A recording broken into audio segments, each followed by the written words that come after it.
Welcome back to our channel, where we bring ancient history to life.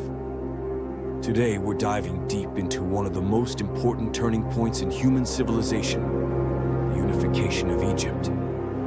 Our story begins over 5,000 years ago, with a powerful and ambitious king named Menes, also known as Narmer. He wasn't just another ruler. He was the man who united Upper and Lower Egypt, founding the very first dynasty in Egyptian history. But who was he really?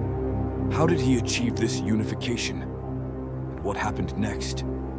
Let's go back to the dawn of ancient Egypt. Section 1. Egypt before unification. Long before pyramids, pharaohs, and temples, Egypt was divided into two main regions: Upper Egypt in the south, with its narrow Nile Valley and highlands, and Lower Egypt in the north, covering the wide, fertile Nile Delta. Each region had its own ruler, culture, crown, and even gods. These two lands were often in conflict, competing for power, influence, and control of trade along the Nile. The division between them was more than just geography. It represented two very different ways of life, and for centuries, the idea of a single ruler over both lands was only a dream. Section 2. Who was Menes, Narmer? Around 3100 BCE, a powerful leader emerged from Upper Egypt, a king known as Narmer. Some historians believe Narmer and Menes were two names for the same person. Others think Narmer was the throne name, and Menes the personal name, or perhaps Menes was his successor. Regardless, Narmer is widely recognized as the unifier of Egypt. He was not only a military strategist, but also a brilliant political leader.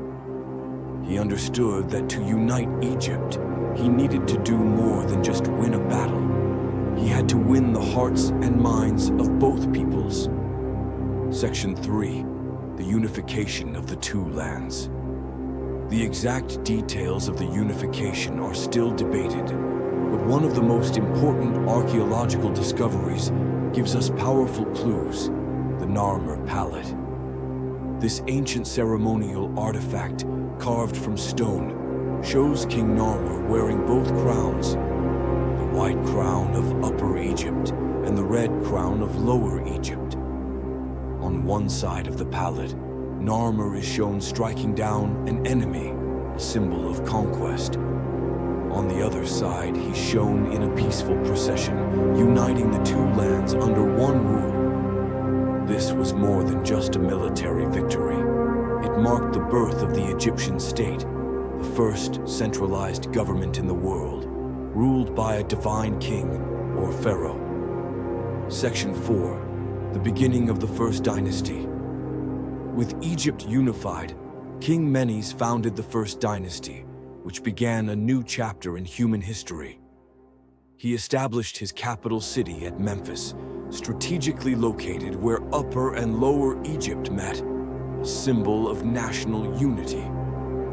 From Memphis, the pharaoh could easily control trade along the Nile and manage the affairs of both regions. This was a time of remarkable administrative organization, the development of the first forms of hieroglyphic writing, the standardization of religious rituals and gods across Egypt, the creation of a centralized bureaucracy to collect taxes, organize labor, and store grain. The First Dynasty included a series of powerful kings after Menes, such as Hor-Aha, Djer, and Den, continued to strengthen Egypt's unity and expand its influence. It was during this period that Egypt truly began to function as a single, powerful nation with a clear identity, shared culture, and a belief that the pharaoh was not just a ruler, but a living god on earth. Section 5. Legacy of the unification. The unification and the First Dynasty laid the foundation for what would become one of the most iconic civilizations in world history. The traditions, systems, and symbols introduced by Narmer would influence over 30 dynasties and 3,000 years of Egyptian history. The concept of two lands, Upper and Lower Egypt, remained central to Egyptian identity, even as the country stayed united under one crown. That's why many pharaohs after Menes wore the double crown, symbolizing their rule over both lands. Conclusion: the story of King Menes and the unification of Egypt is not just the beginning of Egyptian history, it's the beginning of a civilization that would shape the ancient world in science, art, architecture, and religion. From a divided land to a united kingdom, Egypt's transformation under Menes was nothing short of revolutionary. If you enjoyed this story, make sure to like, subscribe, and hit the notification bell for more fascinating journeys into ancient history. Thanks for watching, and until next time, keep exploring the wonders of the past.